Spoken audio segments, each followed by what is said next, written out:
এ তো রাজার সঠিক বিচার হচ্ছে না মহারাজ। রাজকুমার, কোনটা সঠিক বিচার আর কোনটা বেঠিক বিচার সেটা আমি তোমার থেকে বেশি ভালো বুঝি। আমি এই রাজ্যের রাজা।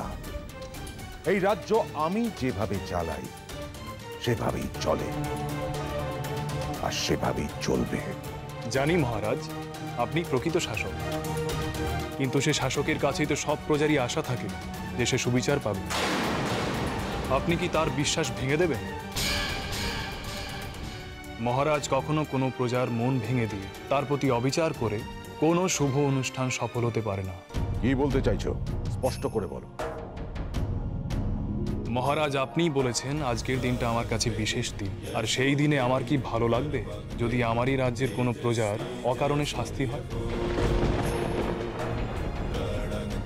এর মুখ দেখে আমার বোধ হচ্ছে এ সত্য বলছে। মহারাজ, আপনার কাছে আমার মিনতি, একে অবিলম্বে ছেড়ে দেওয়া হোক। বেশ, আজ তোমার কথাই রাখা হবে। এই, ওকে রাজসভা থেকে দূর করে দাও, কিন্তু নজরবন্দি করে রাখো। তার কারণ যুবরাজের মনে সন্দেহ না থাকলেও আমার মনের সন্দেহ এখনো দূর হয়নি।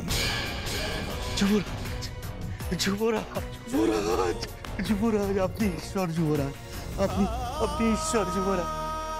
আমাকে এত উচ্চ স্থানে বসাবেন না।